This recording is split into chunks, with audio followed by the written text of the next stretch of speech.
आज Indian politics में Bharatiya Janata party BJP का बहुत दबदबा है। इसकी शुरुआत 1951 में बने भारतीय जनता संघ बीजेएस से हुई। श्यामा प्रसाद मुखर्जी ने बीजेएस की स्थापना की, जिसका मकसद हिंदू राष्ट्रवाद को आगे बढ़ाना था। बीजेएस कांग्रेस पार्टी के सेक्युलरिज्म के खिलाफ थी, क्योंकि उन्हें लगता था कि कांग्रेस माइनॉरिटीज को खुश करने में लगी है। बीजेएस भले ही छोटी पार्टी थी, लेकिन हिंदुओं के हितों के लिए आवाज उठाती थी। 1975 से 77 तक का इमरजेंसी का दौर बीजेएस के लिए टर्निंग पॉइंट साबित हुआ। दूसरे ऑपोजिशन पार्टीज के साथ मिलकर बीजेएस ने जनता पार्टी बनाई, जो इंदिरा गांधी के ऑथोरिटेरियन रूल के खिलाफ थी। 1977 के इलेक्शंस में जनता पार्टी की जीत ने पहली बार कांग्रेस को नेशनल लेवल पर सत्ता से बाहर कर दिया। जनता पार्टी के मेंबर बीजेएस ने इस जीत में बड़ा रोल प्ले किया और अपनी ताकत दिखाई, लेकिन जनता पार्टी में आपसी मतभेद और आइडियोलॉजिकल डिफरेंसेस की वजह से ये सरकार 3 साल में ही गिर गई। इसके बाद 1980 में भारतीय जनता पार्टी बीजेपी बनी। बीजेपी ने बीजेएस के हिंदू राष्ट्रवाद के आइडियोलॉजी को अपनाया, लेकिन साथ ही अपना दायरा भी बढ़ाया। शुरुआत में बीजेपी को पहचान बनाने के लिए संघर्ष करना पड़ा।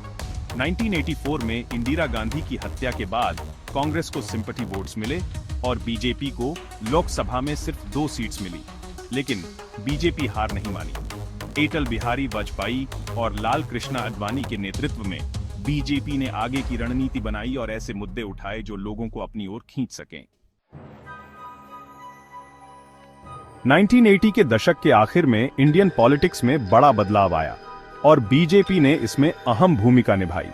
राम जन्मभूमि आंदोलन, जिसमें अयोध्या में राम मंदिर बनाने की मांग की गई, बीजेपी के लिए टर्निंग पॉइंट साबित हुआ।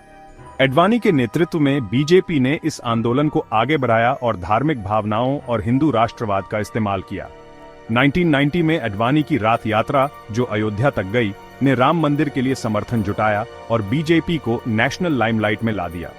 ये आंदोलन कंट्रोवर्शियल जरूर था, लेकिन इसने बहुत से हिंदुओं का समर्थन हासिल किया और बीजेपी इंडियन पॉलिटिक्स में आगे आ गई।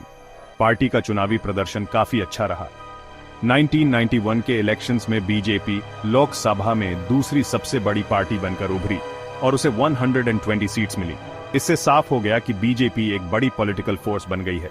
बीजेपी की इस कामयाबी का श्रेय राम जन्मभूमि इश्यू को दिया गया, जिसने वोटर्स को पोलराइज्ड कर दिया था। इस मोमेंटम को भुनाते हुए बीजेपी ने 1990 के दशक में अपना बेस बढ़ाया।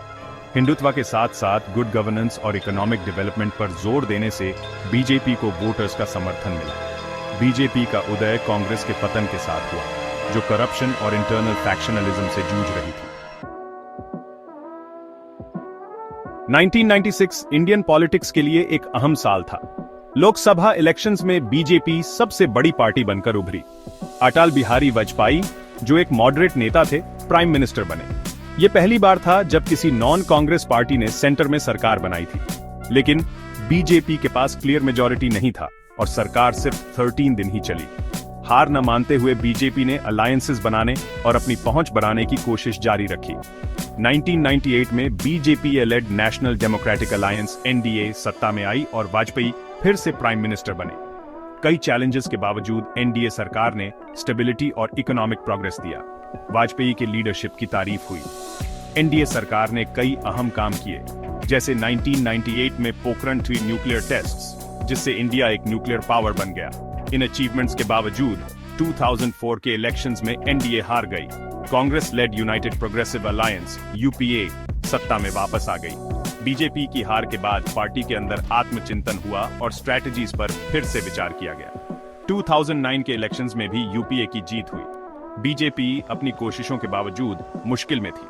लग रहा था कि हिंदुत्व का जादू अब खत्म हो गया है और वोटर्स एक इंक्लूसिव और डेवलपमेंट ओरिएंटेड एजेंडा चाहते हैं।